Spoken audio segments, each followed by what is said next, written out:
Good afternoon, everybody. Welcome to Kufstein. Very lovely place. You can see lots of mountains. Behind me, Paddy's going to join me in a moment or two. We're going to be talking about Norwich City's team, which has been released. Although I suspect the more interesting lines that probably you guys want to know is one, Christian Fassnacht. He is in the side. Today's game obviously being split into 3 40-minute segments. We would expect him to probably feature in the last of those. Obviously only officially signed today, but has been with the club since yesterday, early hours of Monday morning. So I think today has only really done his first formal training session, but he will feature today at some point. No Max Aarons, no Milo Rashica. They both aren't featuring, both were planned to feature. Eva, I expect Gabriel Sara to get some minutes. So we're going to dissect plenty of that. But let's just run through Norwich City's 11 for the first quarter, or first fourth. It's not even a quarter, is it? First third of this game. There we go. They've got Gunn in goal. Stacey, Duffy, Gibson and Poeta. They're having a look at Shemiswar Poeta as a left back. So he starts there. Kenny McLean, who is the captain, alongside Liam Gibbs in central midfield. Then you've got Tony Springett on the right, someone who David Wagner is increasingly impressed with. And it doesn't sound like the Noises' year at the moment is going to be a player heading out on loan. Then you're going to have Rowe on the left with Sargent and Barnes, that interchangeable two up front that we've seen. I've just seen this, and I can't say, we'll go on without saying happy birthday to Mr. Andy Polly. I hope you have a great day, mate. So yeah, that's how Norwich line up for the first. But as I said, lots of this game split into 3 40-minute segments. So we're going to see a lot of the players, and a lot of the players are going to be exposed to a lot of minutes here this afternoon. Obviously, penultimate test before we return to Norfolk and we return to Carrow Road on Saturday for Olympiacos. So this is going to be a real test. Toulouse, who are French Cup winners, they won the Coupe de France last season, which basically means they'll be playing European football. They finished 13th in Ligue 1, which is a really impressive achievement after what was their first season back into the top flight. And we'll bring their team in a moment as well. But lots of interesting elements to talk around this Norwich City 11. You have to say Shemiswar Poeta as a left back is an interesting one. I don't know, he's had a decent pre-season, I would say. Probably lacked those goals and assists that maybe Norwich will want to see from their wide player, but certainly in terms of energy and looking really bright, I guess, if you want to put that tag on it, he's done quite well. So interesting that they're going to look at him at that left back position today. What that means for the likes of Dimi Yanulis and Sam McCallum, I'm not quite sure. Obviously Shane Duffy and Ben Gibson, we're increasingly seeing that as the partnership pairing that David Wagner is utilising. Whether that is because they are expecting Andrew Mamadeli to exit this summer or not, I don't know. It's all quiet on that front, by the way, as it's quiet on the Rashica front and the Max Aarons front as well. So all of these elements are really interesting, as obviously a midfield partnership as well. So there's plenty there to get our teeth into, and he's making his way along the gangway. Look at this for an entrance, Mr. Paddy Davitt. How are you? Apologies. Speaking to the technical director, but we'll let that one we go. were just discussing the team there, or maybe the bits in and around the team. No Rashica and no Aarons today. What can you tell us about that? Simply that. Too early, I think, in terms of their reintegration, as it were. Obviously, only where are we now? Tuesday. So it was only Thursday, Friday at Colney they started doing their initial testing. So, we're rolling it on only another half a week. It probably is a bit too early. It's it's the equivalent of take it back to when these lads first came back at Colney. It was it 2 weeks before we had the first game at Barnet? Yeah, it was certainly 10 days, wasn't it? So nothing untoward in that, but it's just in terms of their fitness curve is considerably further behind them. And I know on the back of that, a lot of people will be going, well, hang on, Fassnacht's only been here a day or so, and he's but well further along in his pre-season. I mean, to the extent where he was probably going to play for Young Boys on Saturday had this not have developed in the way that it has. Well, we were told that. Yeah, I mean, we had a good chat with Dan Hawker, very helpful again. I promised I'd say that head of comms, and it sounds like the Fassnacht was actually pretty much in Young Boys' thoughts for that opener. I think it was Sunday, wasn't it? Their league opener. So if he was ready to go in a league setting, then clearly fitness-wise, there's no issue with him at all for today. And I don't know if you've already said, Conor, but we expect him in the final 30. Yes, yeah. A brief chat with Neil Adams. Final 40, final 30, 40, yeah. So that'll be good, yeah, because just speaking to Neil actually there, and what type of player have they got, and Neil made the point. You look at his goals and assists, Irrespective if you want to debate about the merits of the Swiss league in terms of strength, I mean, it's a good league. Their teams in Europe can cause other teams problems, can't they? So he's played in the Champions League for young boys, but the goals and assists tell you he's not a wider type of player who's going to get chalk on his boots, as it were, in the old parlance. He's going to want to. His urge is to get in and around the box and join up and link the play, and they certainly need those elements. I think they were missing that, certainly in the wider areas in the final third, and I think David, by all accounts, is very pleased with that bit of business. It's one they've tried to do for a while.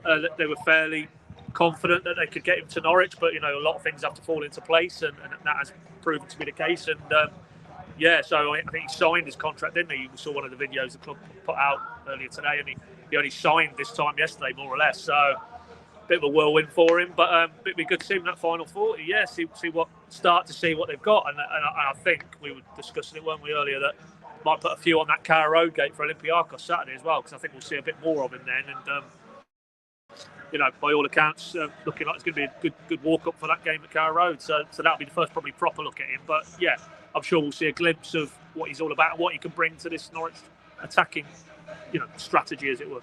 Yeah, and we've filmed the video just before this game with a Swiss football expert who's going to.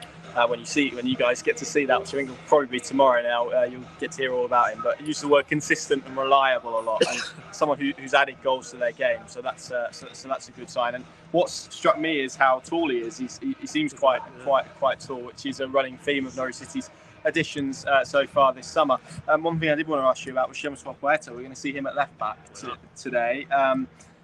Twofold question, I guess, really. Is that a role that you foresee him being capable of? I mean, I was kind of talking before you came on how he's probably had a positive pre-season without maybe adding the goals and assists element that maybe we talk about with Fassnacht. And then the second part of that is the potential ramifications for Yanulis and McCallum, if that's the case. Yeah, it smacks more of experimentation to me. I mean, which it is today, isn't it? The nature of a 3x40 affair. It's doesn't quite feel like a full-on, to quote David Wagner, friendly test, as he likes to call them, rather than friendly. So maybe in that context, they're going to have a look at Poeta. Do I think he's a viable left defensive option? Only in emergency, I think. I don't see a scenario where he's on merit dislodging a McCallum or a Yanulis, both of whom are, unless we're told different, are a part of the plans moving forward into this season. So it's probably just one of those, could in a certain set of circumstances he do a job there, and if they don't look at him even in this setting, they're not going to know. So Toulouse have brought a very strong squad. Neil, funnily enough, just said they played Werder Bremen at the weekend. They got beat 5-2, but he went and watched that game and he said they could have been 3-0 up in the first half, and that tells me that it's a very decent level of opposition. French Cup winners, solid side in Ligue 1.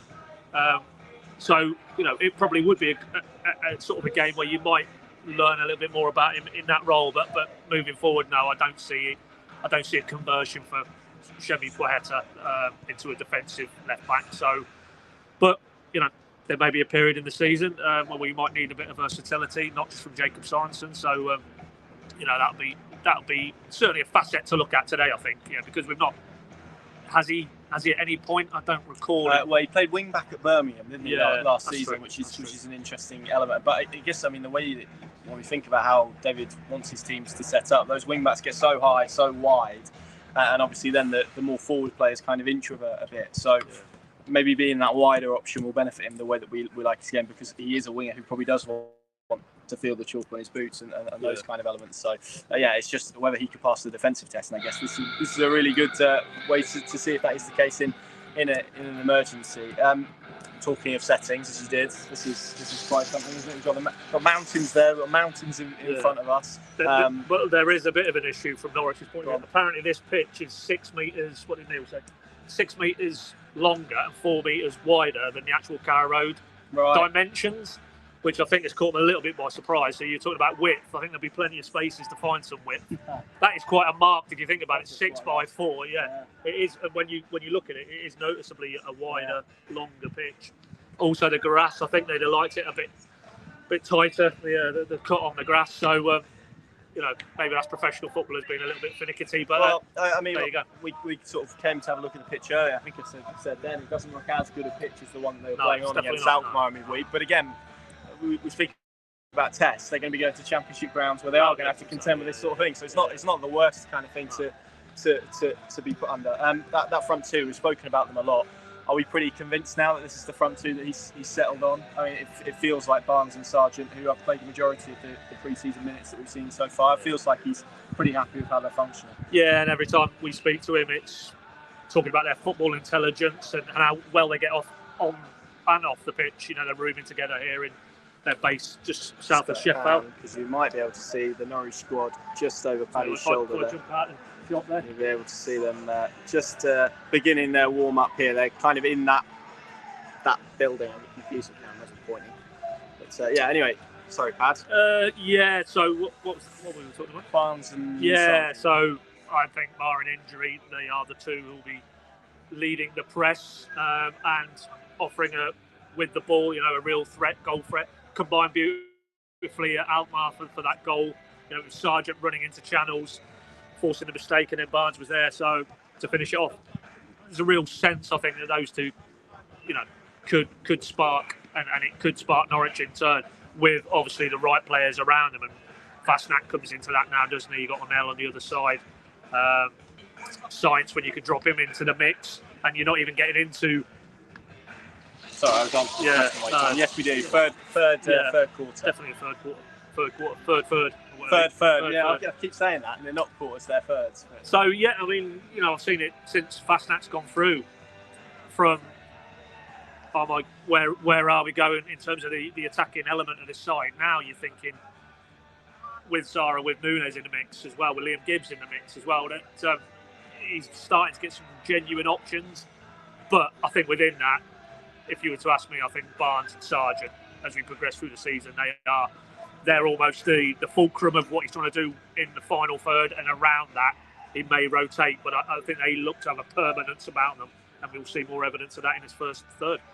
Where are we in terms of transfer business? Because it feels like that's something that we have to discuss. They've obviously made the fifth senior addition, Mr. Fassnacht, who we've spoken about and expect to see, although I can't see him warming up currently, although if he's in the final third, then there's a possibility that, I can see Christoph Solis just to my left and Gabriel Sara leaning over. So I'd imagine there's a contingent of Norwich City players that aren't out there. I can't see Onel Hernandez either at this moment in time. So you'd imagine these players who are warming up at the moment to be the players who are going to get the bulk of minutes today, with obviously then maybe some who are not in the final third. But yes, transfer front, where are we with that, Paddy? Where do you see Norwich's window going from here, or maybe not, is the case for me?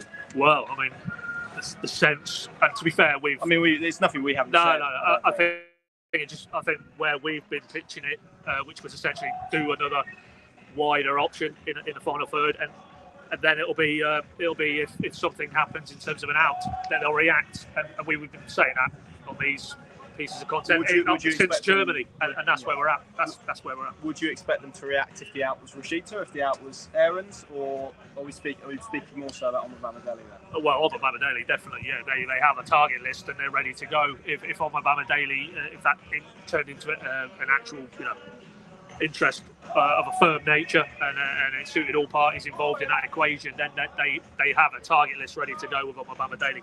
No, I don't envisage receipts as they expect to move on, as we all do. Possibly not Galatasaray now they've gone and done Zaha. Neil actually mentioned to me just there that missed me by or passed me by, but apparently Gala had brought in another wide player 2 or 3 weeks before, so that's now 2 additions in wide areas. They seem to have called that now, doesn't it? I think you can forget Rashita going there now, but we know there was 4 or 5 clubs in Germany monitoring it. Fenerbahce getting linked again in the last 24, 48 hours. So I think the reality is he will depart. He won't be part of it. But I don't see them then reacting because Fassnacht, Zolis, Guaita, Springett, Rose, really likes, doesn't he? Yeah, no, by all accounts, Springett will be part of the group. There's no sense we get that he's going to be moving on and doing a loan a la Hills or Shipley or Kamara, more pertinently in terms of attacking younger players. So if he's in the building, it's another head in that area of the pitch. So and Borja Sainz to come back, of course, as well. In so I think it's the bottom line as we get the sense is that they're probably there now in terms of ins. and the only other business will be a reactive Omabama Daily style. Well, let me just pick you up on that, because I've had a question from OJ, who has asked, Norwich have one right back at the club. What happens when he gets injured? I hope that's more an if he gets injured rather than when. I mean, it's obviously been a situation that's been spoken about a lot since Barley Mumba's permanent move to Plymouth was confirmed. Was that before the weekend? Friday. Lots of all this travel. My days are getting mud. It was Friday, yeah. Kellen Fisher, someone that we've spoken about. I think we'd expect him to deputise, right? And I notice he's out there at this moment in time warming up. Well, I mean, we're talking about Springett, and he's clearly, you get a very clear sense that he's impressed in pre-season, and Fisher, they're positively raving about him and his impact in and around the group. And whenever we've seen him in pre-season, he looks despite his age, he looks somebody who's very comfortable in his surroundings. He's obviously stepping up quite a number of tiers from Bromley in the non-league, but yeah, I think there's a clear sense that you would imagine Stacey is the first choice if we assume Max is going to move on at some point. And Fisher, they're very comfortable with him. He was the understudy as it stands. So, yeah, in answer to that question, but I'd also add as a caveat, what we're talking about in the last sort of 5 minutes here is sort of permanent signings. There's always still that loan option, isn't there? If they got into a situation where they're something catches them unawares, whether it's an injury or whether it's a late move out, you've still got your loan route. And David said to us, they haven't done the loan, have they? No, exactly. And David said at the end of last season, look, he's not averse to using the loan route, whatever it takes to bring success to this football club. Loans, permanence, promoting from within, younger players coming up. He's happy. And so, while it might be there or thereabouts in terms of permanent additions as it stands, I think they've obviously got the insurance policy of a loan or two if they need to go that route.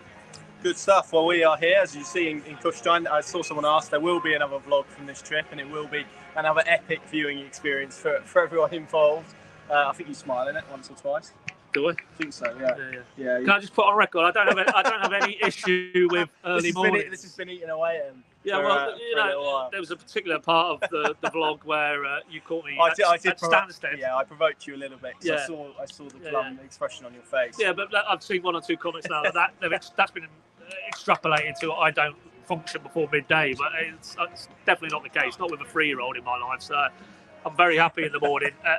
It was more another airport departure lounge. So if we film any more vlogs in airport departure lounge, I'll be suitably glum. But what's there not to like about this backdrop? Maybe we'll stand out of the way and finish with. Absolutely. I mean, enjoy the game. This is pretty impressive. So 340 minutes. We're going to be here for all of them. You can follow them on the Pinkin website and on the live blog as well, which I'll be on. Expecting lots of Norwich City players to feature, obviously a lot of football to consume as well. For all of those people who are asking about Rashida and Aaron, who maybe joined this broadcast a little bit late, we've already discussed, so head back and watch this as you can do. But from Kufstein, we will speak after the game, and I hope you enjoy your afternoon, be it you watching, working, following this game, however you might be doing it. Thanks for watching.